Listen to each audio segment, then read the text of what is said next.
Nós queremos falar hoje sobre tempo de mudança nos relacionamentos. E o autor americano Mark Driscoll, no seu livro Reformição, ele diz o seguinte: viver sozinho, dirigir sozinho, comer sozinho, dormir sozinho e trabalhar sozinho deixa muitas pessoas tão deprimidas que para aguentar elas buscam a ajuda de medicação ao invés de contato humano.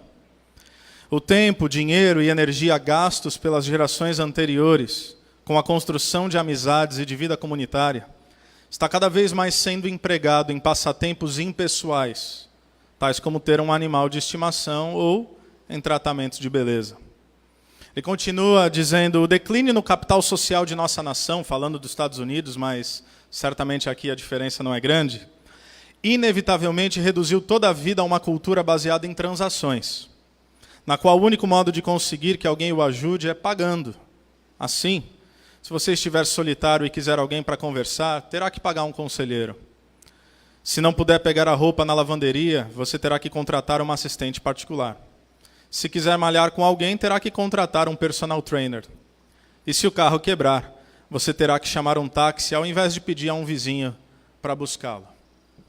Estatísticas dizem que as pessoas vivem de modo cada vez mais isolado. O individualismo é, sem dúvida alguma, um dos problemas das nossas gerações. É certo que o ser humano, na sua essência, ele sempre teve intrínseco algo que nós poderíamos chamar de egoísmo, mas o individualismo atual ele ganha proporções gigantescas. Aliás, há pesquisas que dizem coisas como, por exemplo, que o número de restaurantes à la carte, dados da última década, portanto, um pouco desatualizados e, portanto, piores hoje, o número de restaurantes à la carte teve um declínio de 25%. E o número de bares, incluindo os cafés, teve um declínio de 50%. Mas o número de lanchonetes fast food aumentou 100%, já que mais pessoas estão fazendo as refeições sozinhas ou em seus carros. Convidar um vizinho para uma reunião social à noite em sua casa caiu 33%. Frequentar reuniões e clubes, reuniões como essa, 58%. Participar de jantares com a família caiu 33%, receber os amigos em casa caiu 45%. E aí talvez nós ficamos surpresos pelo fato de transtornos mentais, psicológicos serem tão comuns. Não é surpresa de maneira alguma. Nas listas dos grandes transtornos e grandes problemas da nossa geração, do tempo em que vivemos, nós sempre iremos achar coisas como estresse, ansiedade, depressão e somatização, ou seja, seu corpo sente aquilo que você não sabe dizer o que é, você vai ao médico, tenta um diagnóstico, você não o encontra, porque sua cabeça não está bem, seu psicológico está abalado, e você sente isso, o corpo grita. Isso sem falar na taxa de suicídios, que aumentou e só aumenta exponencialmente nos últimos anos. Eu li alguns artigos das revistas Super Interessante, Portal UOL, e todos eles diziam basicamente a mesma coisa, sobretudo que os nossos adolescentes e jovens estão entre os mais afetados. A taxa de suicídio nessas faixas etárias são aquelas que mais sobem. Essa semana eu conversei com um amigo em Maringá, e ele falou de um adolescente de 14 anos de idade, da igreja que ele frequenta em Maringá, que cometeu suicídio. E aí ele perguntou, mas por quê? Aparentemente não havia razão alguma, mas nós não sabemos o quanto as pessoas estão sofrendo. Não vou falar sobre tecnologia, mas todas as pesquisas apontam que o uso excessivo de tecnologia está nos colocando em situações cada vez mais deprimentes. Mas a pergunta que nós temos que fazer é o que as Escrituras dizem sobre isso. Qual é o plano original de Deus no que diz respeito à maneira como nós nos relacionamos? Ou eu deveria dizer, não apenas plano original, qual é o plano de Deus? Porque o plano dele não mudou. Eu quero convidar você a abrir sua Bíblia em Gênesis capítulo 2. Gênesis capítulo 2, a partir do versículo 18. Se você, quem sabe, está nos visitando, precisa de uma Bíblia emprestada, basta levantar sua mão. Onde quer que você esteja, o pessoal ali da recepção, da integração, pode te ajudar com isso. Não fique acanhado. Gênesis 2, a partir do versículo 18.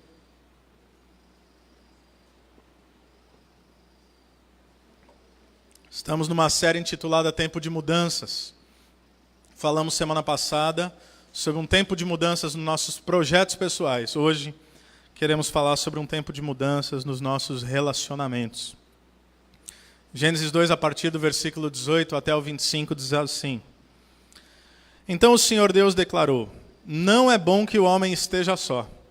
Farei para ele alguém que o auxilie e lhe corresponda. Depois que formou da terra todos os animais do campo e todas as aves do céu, o Senhor Deus os trouxe ao homem para ver como este lhes chamaria. E o nome que o homem desse a cada ser vivo, esse seria o seu nome. Assim, o homem deu nomes a todos os rebanhos domésticos, às aves do céu e a todos os animais selvagens. Todavia não se encontrou para o homem alguém que o auxiliasse e lhe correspondesse. Então o Senhor Deus fez o homem cair em profundo sono. Enquanto este dormia, tirou-lhe uma das costelas, fechando o lugar com carne. Com a costela que havia retirado do homem, o Senhor Deus fez uma mulher e a trouxe a ele. Disse então o homem: Esta sim é osso dos meus ossos e carne da minha carne. Ela será chamada mulher, porque do homem foi tirada. Por essa razão, o homem deixará pai e mãe, e se unirá à sua mulher, e eles se tornarão uma só carne. O homem e sua mulher viviam nus, e não sentiam vergonha. Vamos orar mais uma vez? Senhor Deus, nós queremos mais uma vez entregar esse momento a Ti, pedindo que o poder transformador da Sua palavra possa agir na interioridade do nosso ser. Que a Tua palavra afete nossas mentes, nos leve a refletir, que a Tua palavra afete o nosso coração, nos leve a ter os nossos afetos e sentimentos transformados. Que seja tempo de mudança em nossos relacionamentos, que o Senhor transforme o que precisa ser transformado e que ao sermos transformados, sejamos como embaixadores, como arautos, como anunciadores de uma alternativa possível, de uma comunidade que se ama e se relaciona e diz ao mundo que isso é possível também a eles. Assim nós oramos no nome de Jesus. Amém. Amém. Uma das características mais básicas do ser humano é a sua essência relacional. Quando nós voltamos para o capítulo 1 de Gênesis, você não precisa abrir lá, mas Gênesis 1, versículo 26, o texto diz o seguinte: Então disse Deus: Façamos o homem à nossa imagem, conforme a nossa semelhança. Domine ele sobre os peixes do mar, sobre as aves dos céus, sobre os animais grandes de toda a terra e sobre todos os pequenos animais que se movem rente ao chão. É interessante porque nos 5 dias da criação, em tudo aquilo que Deus faz, ele demonstra o exercício de um poder. Ele fala, haja. Quando ele quer criar a luz, ele fala, haja luz. Quando ele quer criar animais, ele fala, haja animais terrestres, haja animais que voam, haja animais marítimos, ele fala, haja separação das águas e terra seca. Então ele está demonstrando poder, ele está mostrando a todos nós que pelo poder da sua palavra ele é capaz de trazer as coisas à existência a partir do nada. Tanto que há 2 expressões que no hebraico podem ser traduzidas por criou ou criar, e somente uma pode ser usada por Deus. Porque todos nós criamos a partir de algo. Nós precisamos de uma matéria-prima para criar alguma coisa. A gente não faz surgir matéria do nada. Deus é aquele que do nada cria todas as coisas. Então, essa criação, a partir de absolutamente nada, trazendo tudo à existência, cabe somente a Deus. Mas é interessante que quando ele cria o ser humano, ele não fala haja homem. Ele não fala haja mulher. Ele fala façamos o homem. Façamos o homem aqui não apenas por gênero, mas façamos a humanidade segundo a nossa imagem e segundo a nossa semelhança. Por que ele não fala haja? Por que ele fala façamos? Porque ao criar a natureza, o cosmos, ele está demonstrando um poder. Mas ao criar o ser humano, ele está expondo uma vontade. Eis aquilo que eu desejo.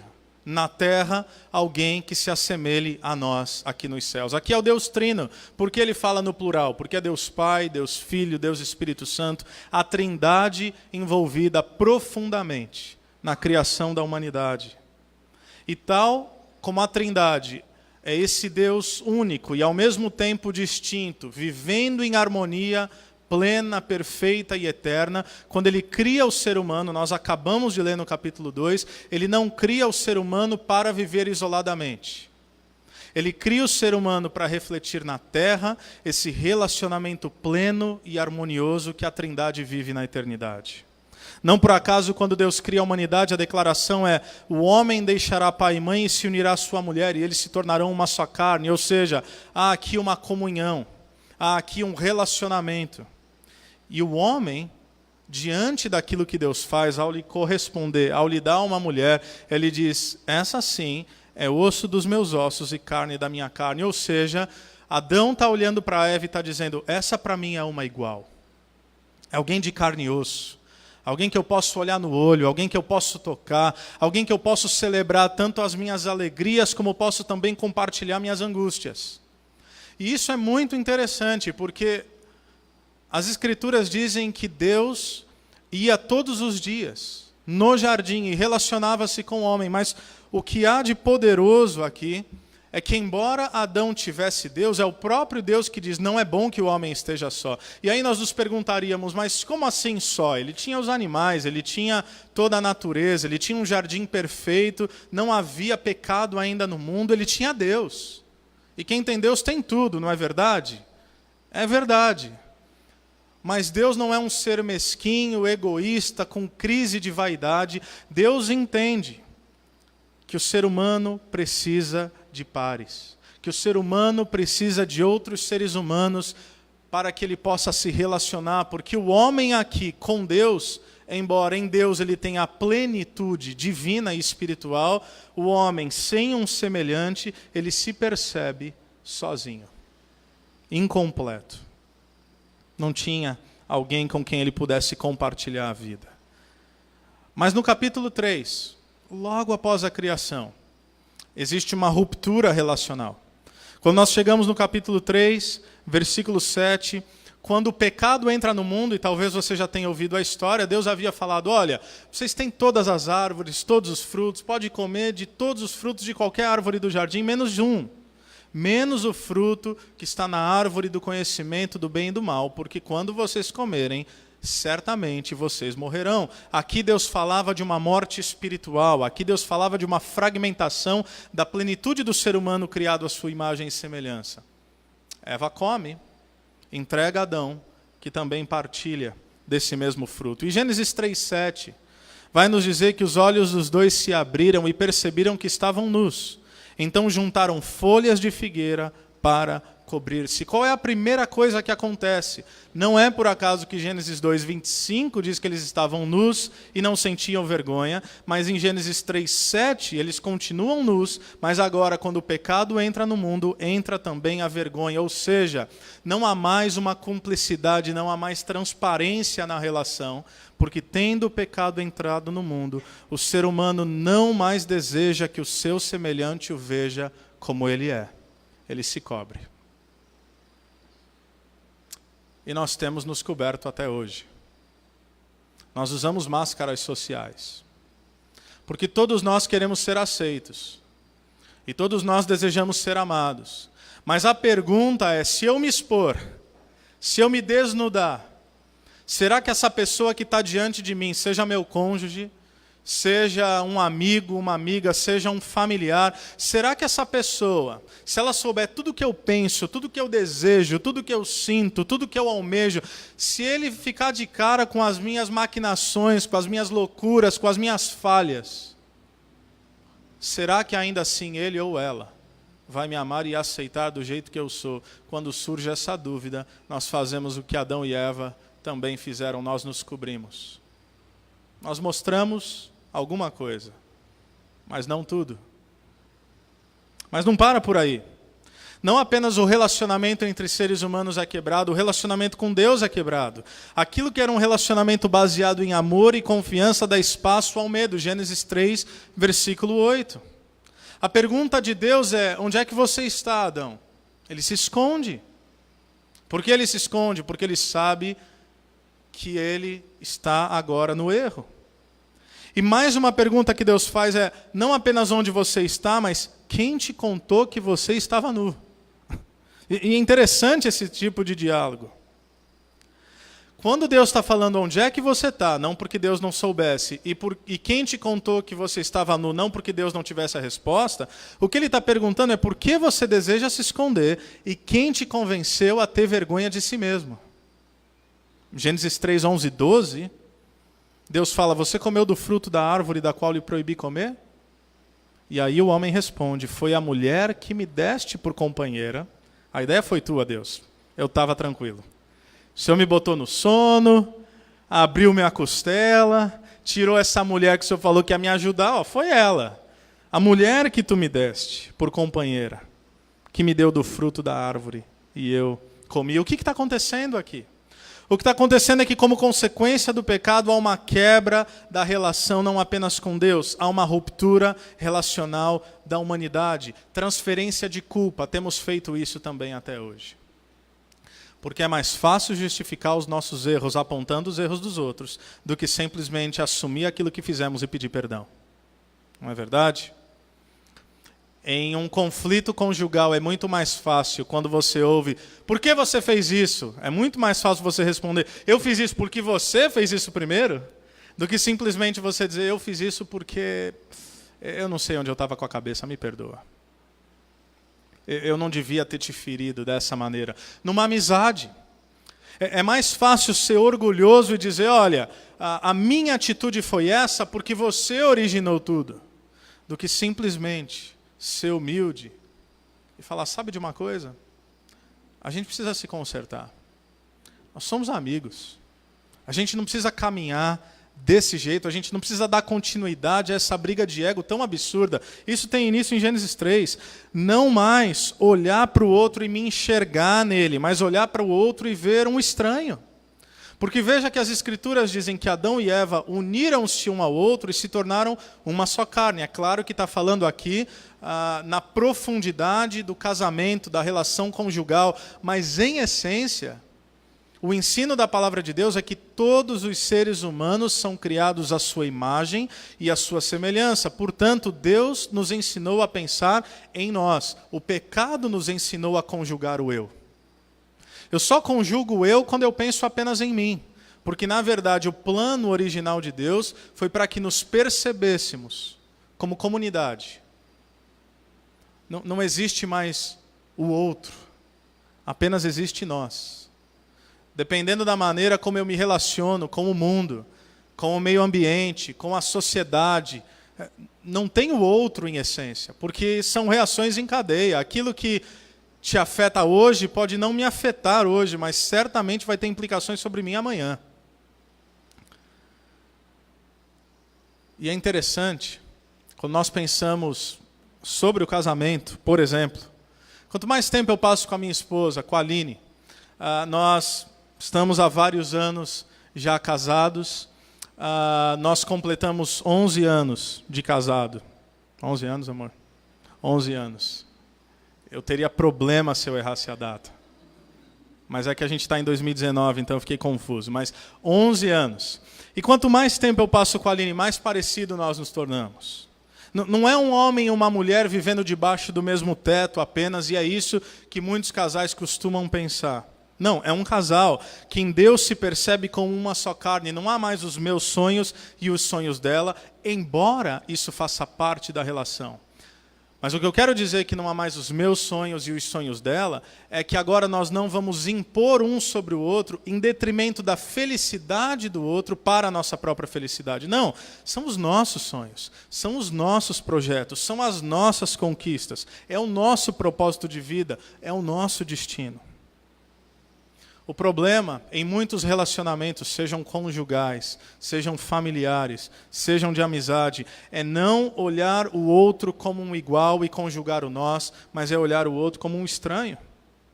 Não perceber nele a imagem e semelhança do próprio Deus. É por isso que o mandamento de Jesus Cristo, além de amar a Deus, acima de todas as coisas, é amar o próximo como?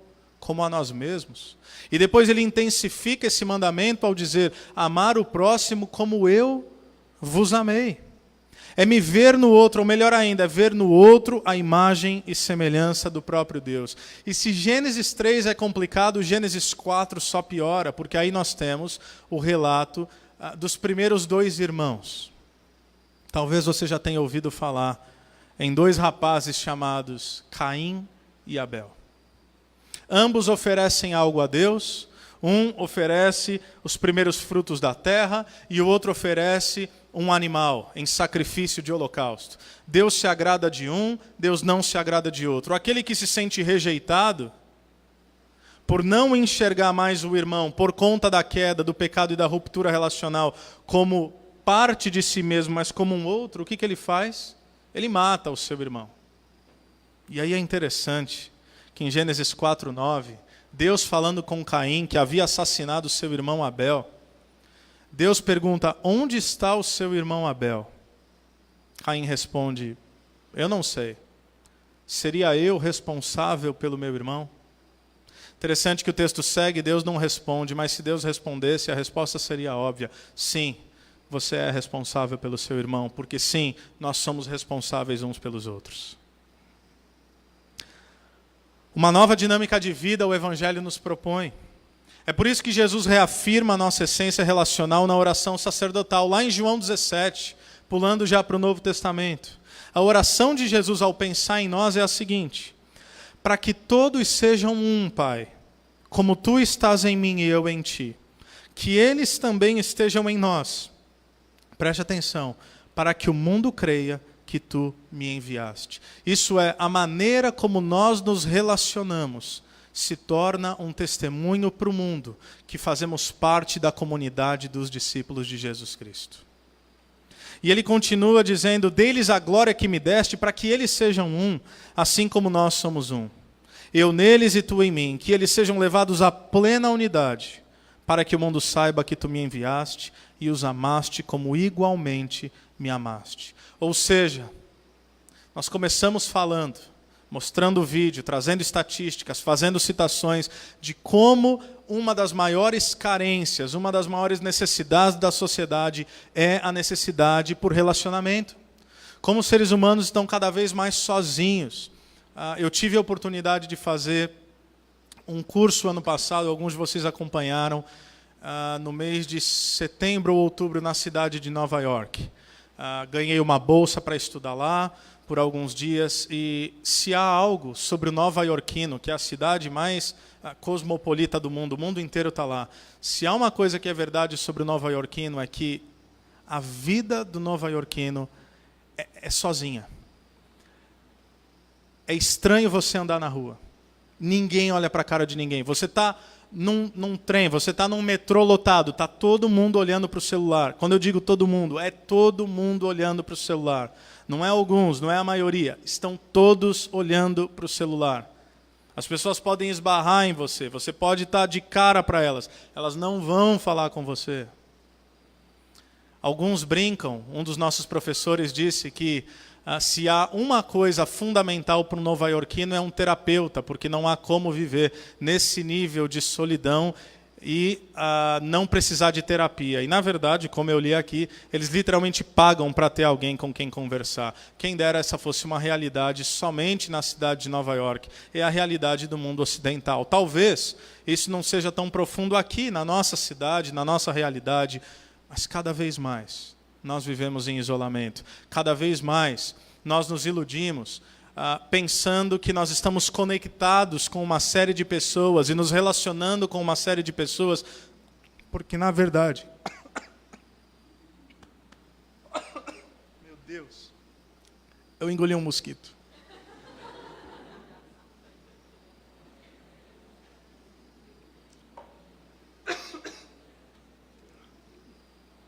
Já foi. Foi horrível. Bateu na garganta, assim, sabe? Eu acho que meu ponto era esse, porque eu perdi completamente o raciocínio. A verdade é que nós somos cada vez mais afetados por isso. E a resposta de Deus para essa ruptura que o mundo vem sofrendo são amizades espirituais saudáveis. No nosso contexto, a resposta de Deus para o mundo é a igreja. É uma comunidade de pessoas transformadas e redimidas que não pensam mais apenas em si mesmos, mas que pensam no todo, que pensam no próximo e que pensam no mundo.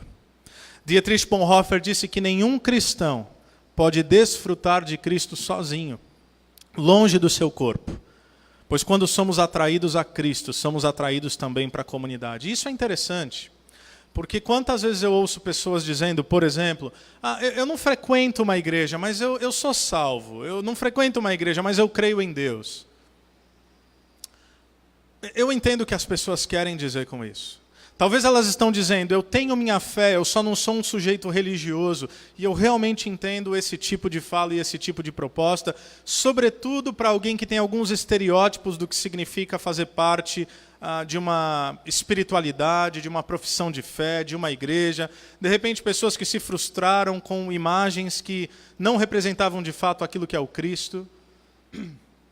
Mas não é apenas sobre salvação.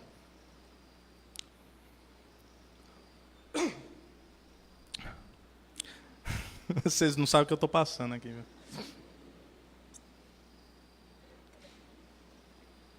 Se tiver mais água, eu aceito. Tá ruim. Não é apenas sobre salvação. É sobre uma caminhada espiritual saudável através de relacionamentos saudáveis que realmente importam. Ou, de repente, algumas pessoas dizem, não, eu já fiz parte de uma igreja, ou eu até faço ainda parte de uma igreja, mas eu estou muito frustrado ou frustrada porque as pessoas não se importavam, as pessoas não se importam comigo. Infelizmente, isso pode ser verdade. Mas a pergunta é, você se importa e se doa pelas pessoas? Ou você apenas espera que outros façam por você exatamente aquilo que você não está disposto a fazer por absolutamente ninguém? Porque, veja, relacionamento é uma via de mão dupla. Então, às vezes, nós nos frustramos porque nós geramos expectativas, quando, na verdade, nós não estamos dispostos a nos doar pelo relacionamento, pelo outro. O estilo de vida da nossa geração, no que diz respeito aos relacionamentos, está cada vez mais caótico. Citando novamente Mark Driscoll, ele diz o seguinte: as pessoas estão cada vez mais ocupadas, isoladas, solitárias, desconectadas e sem nenhuma solução prática a partir da cultura. Atualmente, o isolamento está tão enraizado que muitas pessoas não sabem mais, olha que interessante, não sabem mais como praticar a hospitalidade. Essa tendência reflete-se até na arquitetura, que substituiu as grandes cozinhas e salas de estar, que eram designadas para o contato humano, por grandes closets, escritórios caseiros e salas de entretenimento pessoal. Ali, as pessoas solitárias podem assistir a seriados sobre amizade e reality shows, nos quais os personagens fingem interagir com os seres humanos. Muito obrigado.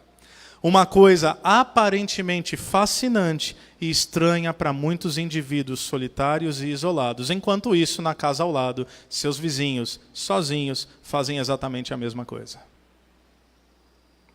A falta de domínio próprio, um outro autor diz, Tony Rake, falando sobre 12 maneiras que seu celular está moldando você. A falta de domínio próprio produz o volume de nossa ingestão de informações, um fardo que fisicamente nossos corpos não conseguem suportar. Pela graça, somos livres para fechar nossas fontes de notícias, nossos aplicativos hackeadores de vidas, desligar nossos telefones de modo a simplesmente se alegrar na presença de amigos e desfrutar de nosso cônjuge no mistério, majestade e densidade da existência humana. Alguns estudiosos dizem que aquilo que realmente revolucionou o primeiro século, através da igreja primitiva, não foi apenas a pregação do evangelho, que certamente é o veículo e é o poder para a salvação de todo aquele que crê, mas um dos maiores sinais, um dos grandes sinais que revolucionou o mundo antigo, trazendo o evangelho de apenas uma pequena comunidade, um pequeno grupo de discípulos em Israel, se espalhando por mundo inteiro, chegando até nós, no dia de hoje. Um dos aspectos mais importantes foi a hospitalidade dos primeiros cristãos. Eles simplesmente abriam suas casas. Eles convidavam pessoas para partilhar uma refeição. Eles não estavam pensando em como receber pessoas, por vezes é incômodo, e como a casa tem que estar arrumada, e como tudo tem que estar perfeitamente organizado. Eu me lembro nos primeiros anos do nosso casamento, eu fazia algo que a minha esposa odiava, e eu tenho certeza que qualquer esposa no mundo odeia. Eu levava a gente em casa sem avisá-la antes. E quando estava tudo assim impecável, estava tudo certo, a bronca era menor.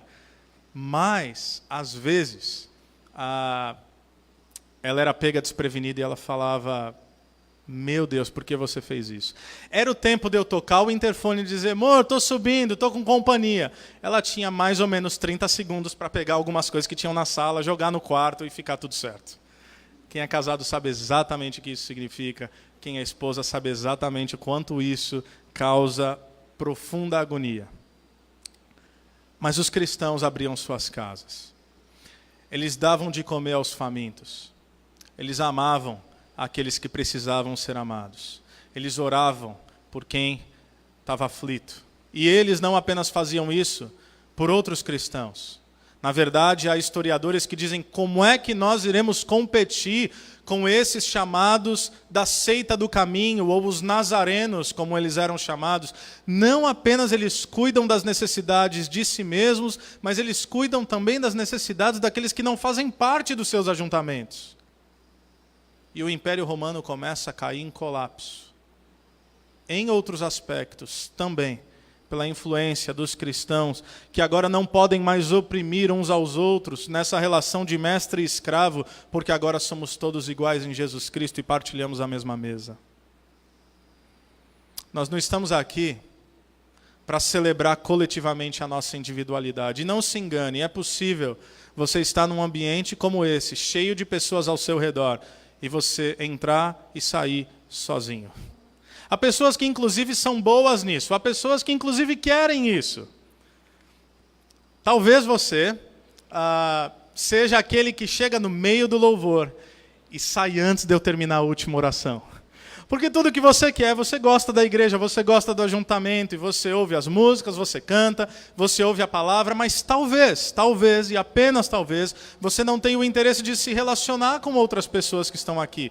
Sim, é verdade que um culto como esse ele tem a ver com o conteúdo transmitido, tem a ver com o louvor que nós podemos experimentar coletivamente, mas um culto é uma celebração comunitária, de modo que nós não estamos celebrando a nossa individualidade, mas celebrando o fato de que somos um em meio a tantos outros e, portanto, nos chamamos corpo de Cristo e família da fé.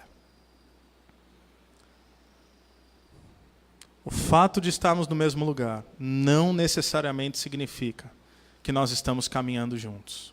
É possível que sejamos uma multidão de indivíduos. Então, como é que nós rompemos com tudo isso? Eu gostaria de encerrar com 3 sugestões para as nossas vidas, a partir desse texto. Primeiro, rompa com o ciclo do individualismo e do isolamento. Rompa com o ciclo do individualismo e do isolamento. Porque não foi para isso que Deus te criou. O texto diz: não é bom que o homem esteja só.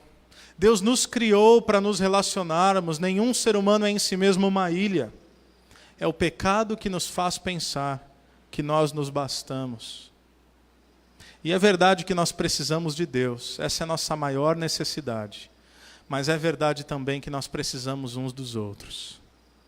Foi assim que Deus nos criou.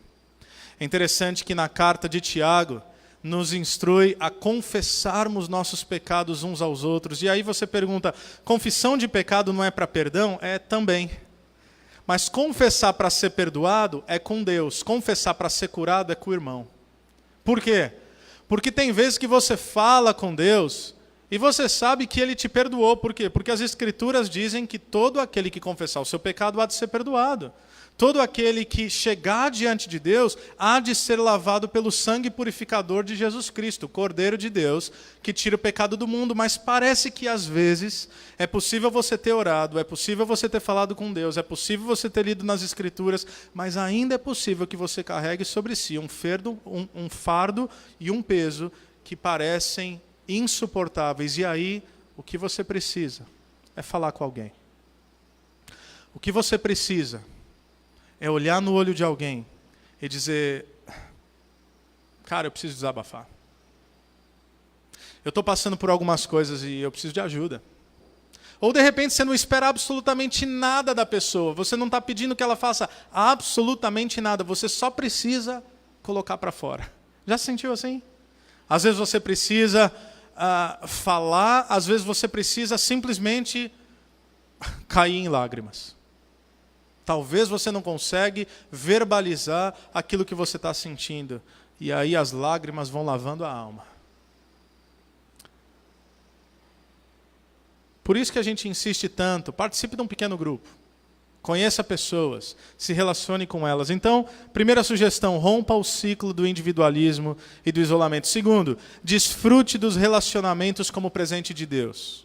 Desfrute dos relacionamentos como presente de Deus. Versículo 23 do capítulo 2, que nós lemos. Quando Adão olha para Eva, ele diz, essa sim é osso dos meus ossos e carne da minha carne. Ou seja, você percebe a alegria de Adão aqui. Você percebe que Adão olha para Eva não apenas como ele percebe que estava sozinho, mas o que ele está fazendo aqui, ao olhar para Eva e não apenas perceber que não estava mais sozinho, ele percebe que Eva é exatamente aquilo que ele precisava. Ele precisava de alguém para partilhar a sua vida. E isso é uma verdade belíssima no casamento, mas é uma verdade também em outras áreas da vida. Então, dentro dessa sugestão, desfruta mais da sua família. Tempo de mudanças nos relacionamentos, então desfrute mais de sua família. E quando eu digo família, eu não estou falando apenas aqueles que são casados, mas eu estou falando de sua família, os seus pais, quem sabe se você tem filhos. Se você mora longe da sua família, enfim, desfrute aqueles que Deus colocou perto de você. Aproveite melhor o tempo com eles. Valorize mais momentos do que coisas. Eu vi um vídeo com outra abordagem desse que nós mostramos, mas uma campanha publicitária aqui de Maringá, inclusive, onde o pessoal ia no restaurante, eles recebiam uma caixinha, talvez você tenha recebido no WhatsApp esse vídeo, e a sugestão é, coloca seu celular dentro da caixa, e aí depois eles perguntavam, como é que foi o jantar? E o pessoal, nossa, foi super agradável, só faltou eles dizerem, nossa, eu descobri que eu estava jantando com alguém, porque é basicamente isso. Às vezes nós não estamos aproveitando os momentos. Valorize mais momentos do que coisas. Ame seus pais, ame seu cônjuge, ame seus filhos, ame seus amigos, pois todos eles são presentes de Deus na sua vida. E a terceira sugestão, aprenda a desnudar a alma diante de alguém. Aprenda a desnudar a alma diante de alguém. A confissão é terapêutica. E por confissão aqui eu não digo respeito apenas a pecado, eu digo sobre compartilhar a sua vida. Lembre-se, versículo 25, o homem e sua mulher viviam nus e não sentiam vergonha. Talvez você tenha dificuldade em se relacionar. Eu conheço várias pessoas que são mais tímidas, que têm dificuldade em se relacionar. Talvez você acabou se fechando, talvez não era assim antes. Quem sabe por dores, por traumas, por angústias. Talvez você já foi traído por várias pessoas e só é traído por pessoas importantes, obviamente, porque se você não conhece alguém, tanto faz o que ele faz ou deixa de fazer para você. Se não é tão próximo, não te afeta profundamente, mas nós só nos sentimos traídos por aquelas pessoas que nós realmente amamos, de modo que quando você recebe aquilo daquela pessoa, você tem aquele sentimento de, eu não acredito que você foi capaz de fazer isso comigo. Traumas, dores, angústias, traições. Talvez você não tenha certeza se vão te amar, se te conhecerem de verdade. Tal como Adão e Eva, você se cobriu. E me perdoe a densidade e o peso da palavra, quem sabe alguns de nós vivem uma farsa, uma vida de aparência. O sorriso que é visto na rede social esconde, a partir de uma máscara, a profunda angústia que você sente. E aí C.S. Lewis, no seu livro Os Quatro Amores, diz algo belíssimo. Ele diz, ame qualquer coisa, e certamente seu coração será atormentado, e possivelmente partido. Para certificar-se de mantê-lo intacto, não o entregue a ninguém, nem mesmo a um animal. Envolva-o cuidadosamente com passatempos e pequenos luxos, evite qualquer complicação, guarde-o na segurança do cofre ou esquife de seu egoísmo, mas nesse cofre, seguro, sombrio, inerte e sufocante, ele se transformará.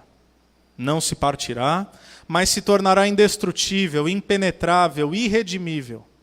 A alternativa a uma tragédia, ou pelo menos ao risco de uma tragédia, é a condição eterna. O único lugar além do céu, onde se pode estar perfeitamente a salvo de todos os riscos e perturbações do amor, é o inferno. Uma vida onde não tem amor pela eternidade e, portanto, não tem riscos de ser ferido, é o inferno. Inferno como ambiente cósmico, como ambiente místico e geográfico. Inferno como condenação eterna. Mas ouso dizer que viver nesse medo de se relacionar é viver um inferno existencial na Terra. É viver hoje, já essa angústia. Sempre inseguro, sempre com medo, sempre com o pé atrás. Mas a gente precisa se lembrar que lançar-se em um relacionamento verdadeiro é ferir e ser ferido, mas é também aprender a perdoar e ser perdoado.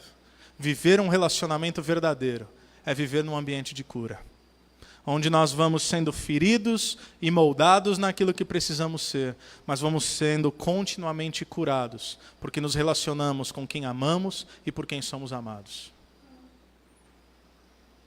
Eu e a Aline não estamos juntos porque nós nunca nos ferimos nesses 11 anos.